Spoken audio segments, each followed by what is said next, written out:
Welcome to The Disappearing Mind, a unique podcast helping you find clarity and support along your dementia journey. Now, join National Dementia Trainer and Coach, Dawn Platt, for an all-new episode. Hello, this is Dawn, the host of the Disappearing Mind podcast. Welcome back. This week on this episode, I am going to be talking about VA aid and attendance benefit with a CEO and founder of Patriot Angels, Suzette Graham. Welcome to the podcast, Suzette. Thank you, Dawn. Thank you for having me on today. I'm very excited. I am so excited to talk about this program. I know it's been around, but I don't think a lot of people really still know about it. And I know a lot of people planning their life and dementia care going forward could really use this information. So, Suzette, tell us a little bit about you before we get into Patriot Angels. Well, my name is Suzette Graham. I actually have always done some advocate work. And I was a child advocate in Alaska before I moved to Tennessee. Started helping homeowners when they were in foreclosure, and kind of when the market went soft, I went to work for a company to help veterans and widows, only to find out that it was an insurance-backed company that would convince people to buy annuities in order to qualify.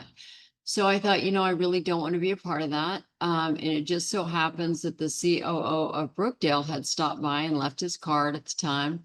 And so I called up and I said, hey, do you have any availability, any openings? And he said, what are you doing tomorrow? And I said, I'm looking for a job. And so I went up the next day and met with him and John Rios, Ron Ayler, some of the older names in senior living. And they said, if you'll start a company, we'll be your first client. So I went home and set up a magic jack on a desk in a corner of my bonus room, plugged my phone in and started calling. And that's how I got my start. And now here I am, 115 employees later, and the largest provider for VA benefits. And it's just all been, it's been just a great experience for me and my family, because they were my first employees, my children. So that's a little about me. Wow, what a great story. Okay, so we're talking about VA aid and attendance benefit today with Suzette Graham. Suzette, what is Patriot Angels and why the name?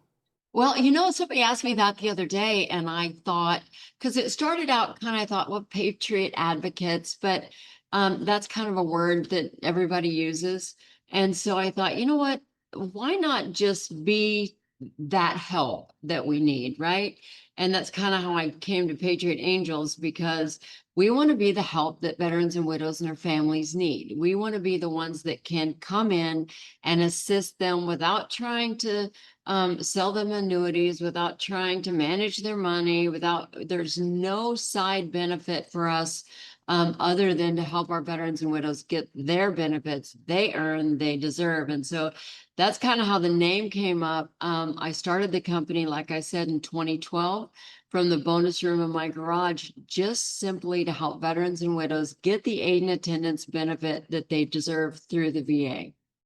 Well, Patriot Angels being the largest provider, the largest company that assists with this is a financial benefit, right? That is available to all veterans. And there's some stipulation around it. So tell us, what is VA aid and attendance and how does this work? So aid and attendance is a benefit that they were promised if they served 90 days of active duty, okay? One of those days had to be during a declared war. They didn't have to be boots on the ground. They just had to be in a declared war with an honorable general or medical discharge. As long as those three are met, then they were promised when they get to the point where they need some care. So 65 and over for a veteran, a widow, it doesn't matter her age. And as long as those stipulations have been met and they need care and they're paying for care. And so then the VA says, then we will chip in and help you pay for your stay in the senior living. The nice thing about aid and attendance is it's for the aid and attendance of a third party but it stacks on top of your Social Security and your benefits that you're already receiving. Except for Medicaid, it doesn't stack with Medicaid, but they don't take your Social Security like Medicaid does. They don't take your income like Medicaid does.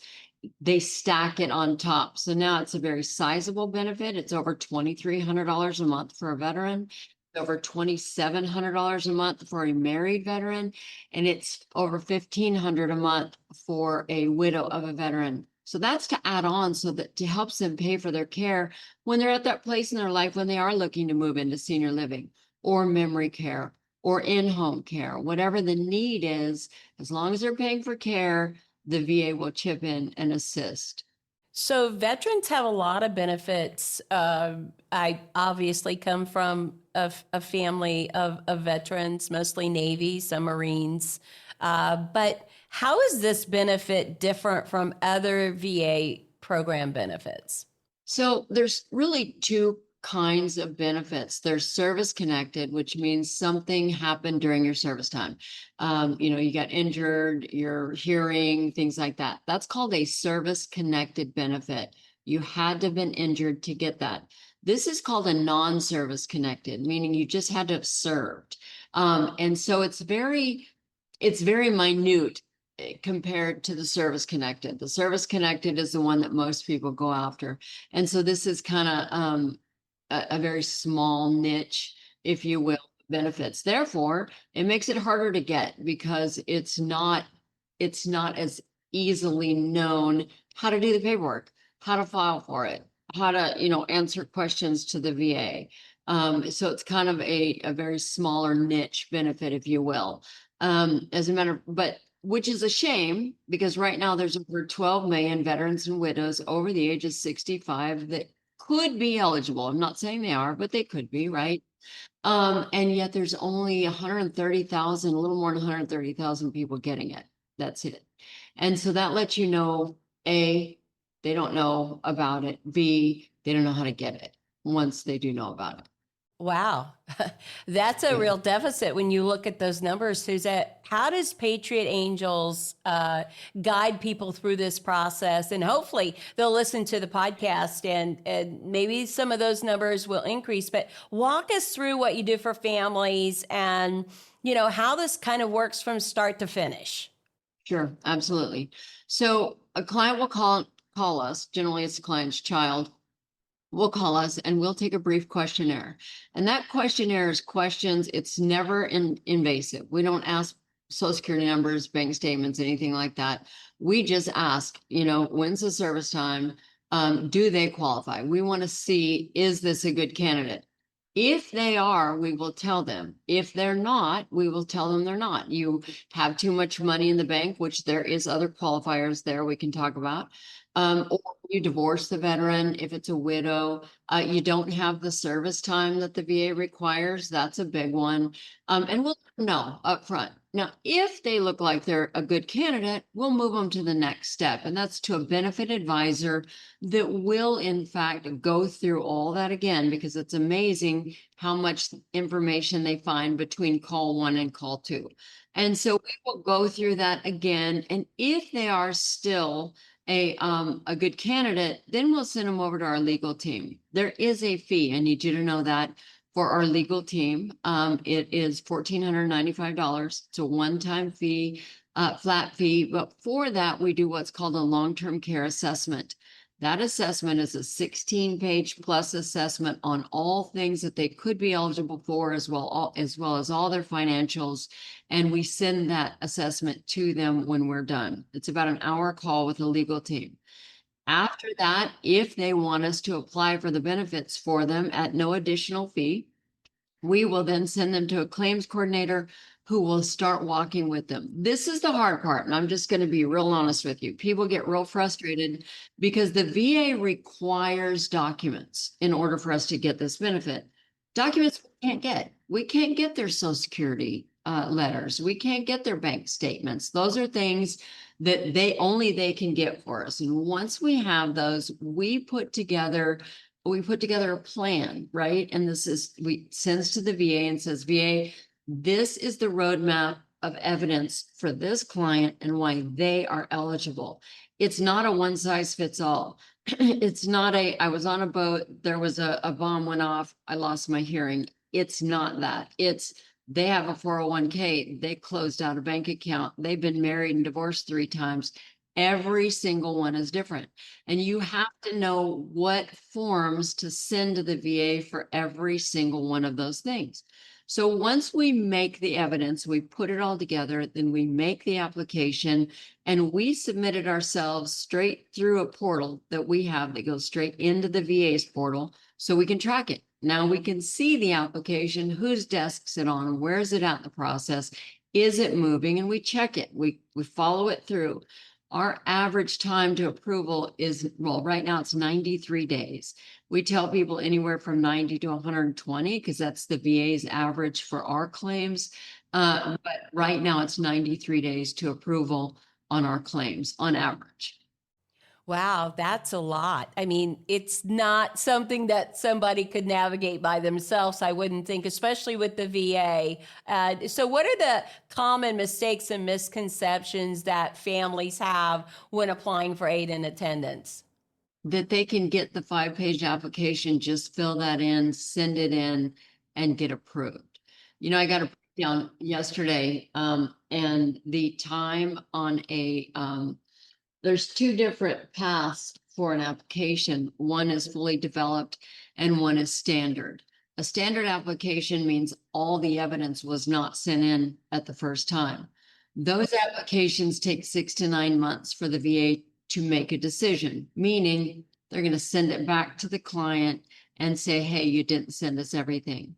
Now, it's on average adds on about 5 months when the client sends back whatever the VA is asking for. So let's say they didn't send in all the medical information because there's a doctor's form that has to go in. There's a form by the community that has to go in. And if all the evidence isn't submitted, then the VA comes back and asks for more evidence. That adds 5 months on each time that they ask for more evidence. So you can see how long and drawn out this can become.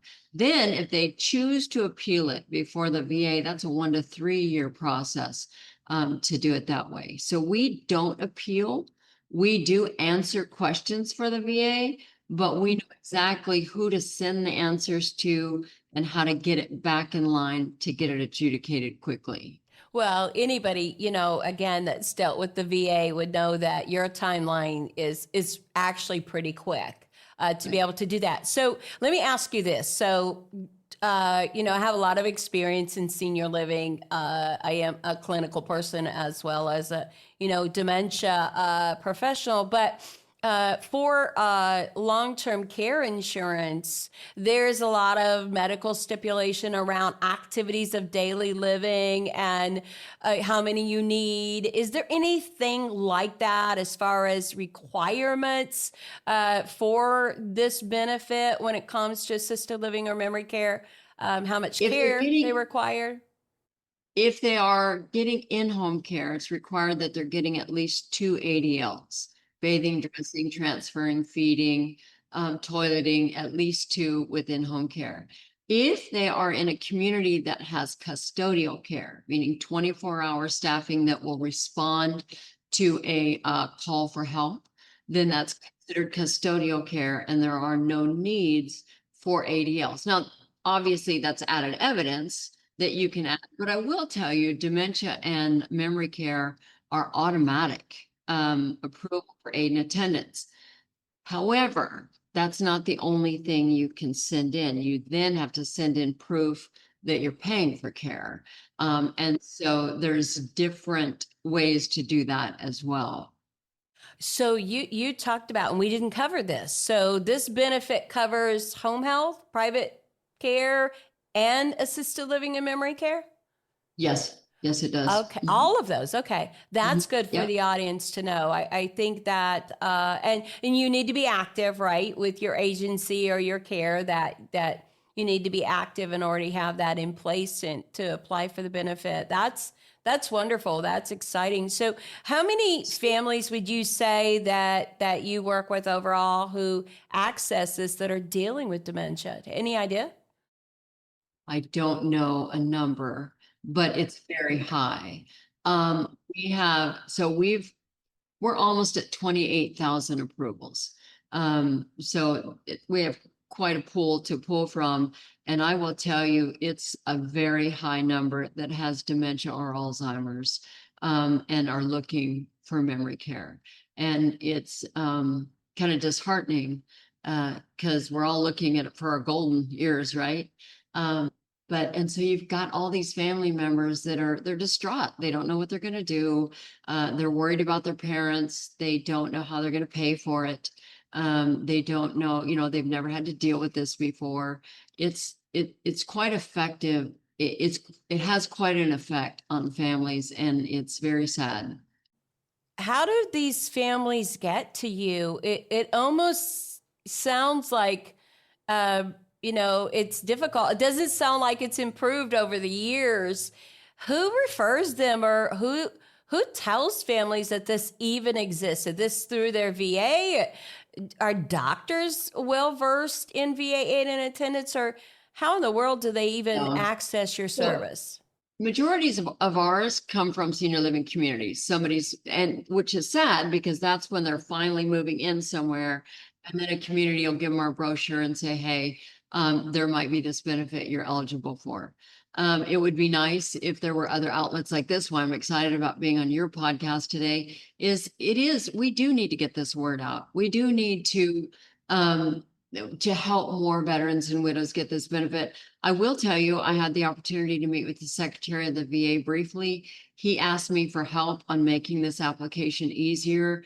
I did sit down with the executive director of the VA Pension Center himself, and we came up with several things that we could streamline on the application to make it even easier for our veterans and widows. So I was very excited that the VA was willing to reach out to me to ask. And just so you know, we were more than 25% of all the approvals across the nation last year, just our company. And there are 14,000 VA accredited agents and attorneys out there, not to mention the companies that are doing this that are not VA accredited. And so we were very excited to see that our one company, one VA accredited attorney, did over 25% of all the approvals. That's an amazing statistic, and you're I really know. making a difference. So, my audience is made up of a number of people. It could be a grandchild or someone who's interested in going into the industry, someone who has a family history and just wanting to learn about dementia. How would a grandchild access you? And are you accessible in all 50 states? All 50 states. It's a federal benefit, so it allows us to operate in all 50 states. And we have, just call our 800 number. We have a frontline team ready to answer your call. It immediately will take you over to do the questionnaire. You don't have to have all the answers at the first questionnaire, but it does give you an idea of what we do need to know through the process. Well, as a dementia coach, I deal with all kinds of scenarios and situations. A lot of times, again, it will be a grandchild or maybe a young, especially for younger onset, it's a young wife, or maybe even a child who's starting out in life, the sandwich generation, just starting their marriage, their life, their children. And so, with that, they really have no knowledge of their parents' finances or how they would get assistance or where to get assistance. So I think it's very valuable in care planning to always be aware. My own mother passed away about a year and a half ago of vascular dementia. She lived a very long life, but because of my experience in the industry, I knew about that benefit, and it was something that families can take into consideration. I always advise that they do care planning right away, healthcare planning. And this is something that I think could be huge in their financial planning as they move forward in the years of their life and making decisions. But with that, let's say you went through this process and someone is qualified. How quickly can benefits start once the person is approved? And how long is the benefit for? I want to break this down just a little bit more for you because we make the application, and in making that, gathering documents, it depends on how long it takes the family to get us what we need. Some families are Johnny on the spot and get it to us immediately, and then we're able to get that application made and submitted. Others, it's a little harder. They're trying to get the Social Security letter, or they're trying to get, the parents' bank statements. So they have to get the power of attorney, especially if there's dementia involved. And so it depends on how long it takes them to get us what we need. Then we submit the application, like I said, through the portal, and then we track it on average. Like I said, right now we're averaging this week 93 days. We're generally 90 to 97 days is generally where our applications get approved. As soon as we get approval letter from the VA, their money is already in the bank. That's the nice thing about the VA, is that once you're approved, it's instant. That money's already. Yeah, we send the bank account that they want it deposited in, and that's exactly where it goes. Now, if there's dementia or Alzheimer's, they will not get the retro pay. So let me explain this. Let's say you called us today and your mom is moving into a senior living community October 1st, and we want to get her started on this. So we will send in a letter to the VA saying, hey, VA, going to be applying for benefits for Mrs. Smith. Okay. And they're going to give us an October 1st start date. We're not going to get today's date. We're going to get the first of the next month. Now comes the waiting. How long are they going to get us? How long are they going to take to get us everything that we need, right? We're going to gather the documents. We're going to make the application. We're going to submit it. Let's say it took a month to get all the documents. Then it's going to take 3 months, 93 days to get finally approved. That's 4 months of back pay, right? That should be coming. But if there's a dementia or Alzheimer's, in there, then they're only going to give us 1 month, and they're only going to give us 1 month at a time. And the way to get the back pay is now the VA is going to need to appoint a fiduciary. Who has been responsible for mom and dad up to this point? Is it the son, the daughter? And then the VA is going to speak to them. They want to know that they're actually using the money for the care for the parent. Once they establish the fiduciary, then all the back pay will be put into an account with the fiduciary on it. But every single month, that money will be deposited into that account by the VA until the death of that client, or until let's say they decide they're going to move out and move home and no longer pay for care, or they hit the lottery. But otherwise, it will pay until death. That's fabulous, Suzette. Can you share some real stories with us about families that you've been able to help? I think that people always relate to real stories, and I know that you must have multiple. Tell us about some of the families that this has really made a difference for them. I will tell you about a gentleman. He was a veteran, and this is for a veteran, a widow, or a living veteran's spouse, if the spouse needs care. So there's several different benefits here. There was one where we had a veteran living in Florida that his wife had dementia and she was living in memory care, and he was driving to see her every day. He said, in his little old car, and he said he would pray to make sure he made it every day to go see her. And then we got him approved for spousal benefits, and he wrote us a letter, and he said, I just want to tell you that I was only eating every third day just to make sure I had enough money to pay for my wife's care. And now I can eat every day. I mean, that breaks your heart. That's one of those stories that if you're not crying when you get that letter, right?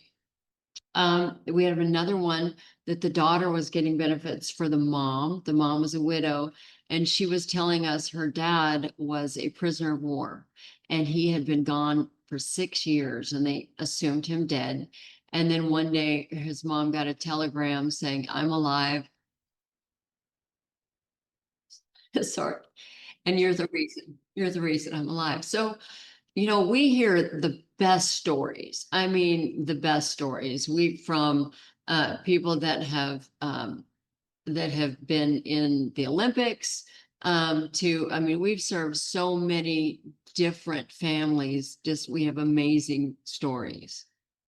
Those are great stories. I love the fact that you're able to tell those stories to our audience. They really appreciate that. Suzette, let's kind of recap.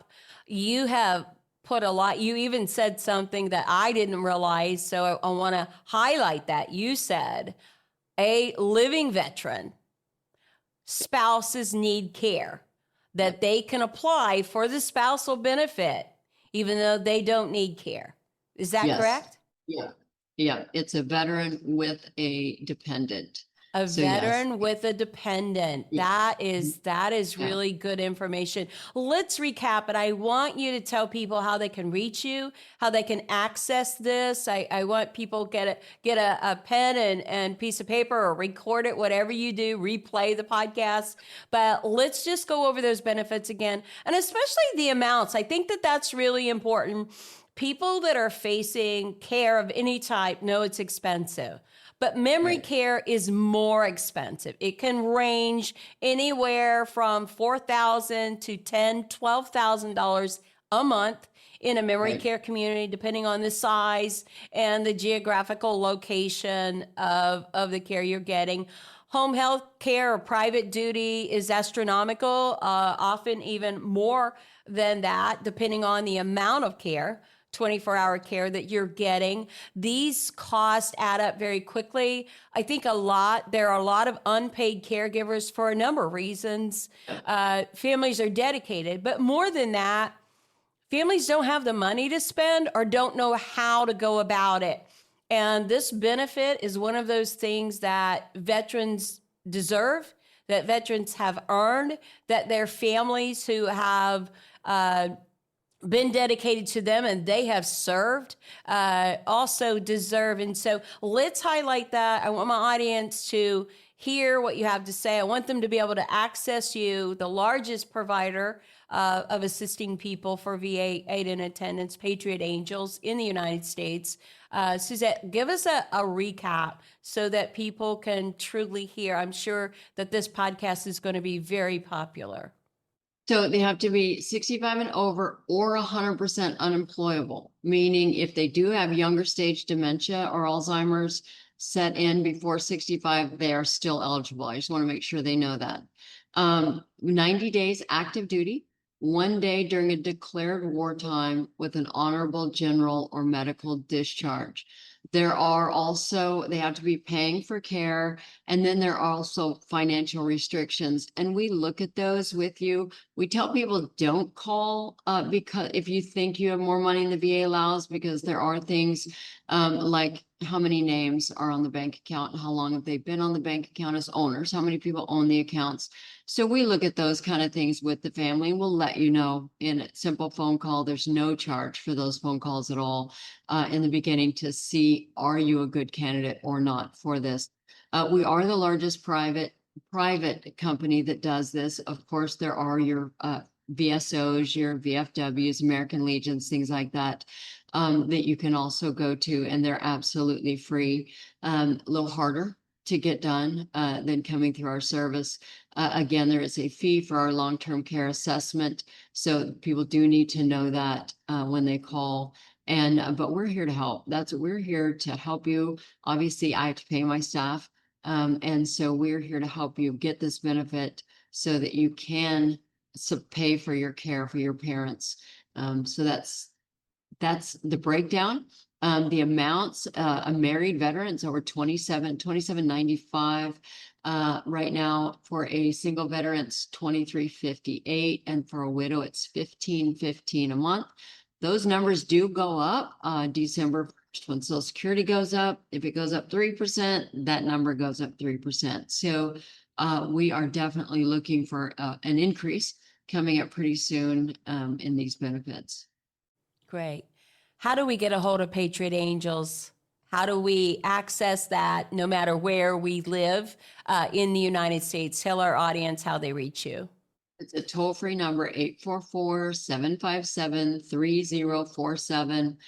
Call our front line. They're ready for your call. And then you can go on patriotangels.com. We do have a landing page there that will allow you to put your information in. We will call you back if you would like to meet with us that way. But again, the easiest way is just to call our 800 number and speak to one of my advisors. Suzette, this has been very informative. I love bringing guests to my audience that have information that will be helpful to them as they walk the dementia journey. Thank you for joining me on the podcast today. I know that this podcast is going to be very popular to my listeners, and I hope that they will share it. So thank you for joining me. Thank you, Dawn, for having me. Very excited to be able to share this. Obviously, it's our goal to get this out to everybody. There's a lot of veterans and widows out there that need this, that don't know anything about it or even where to begin.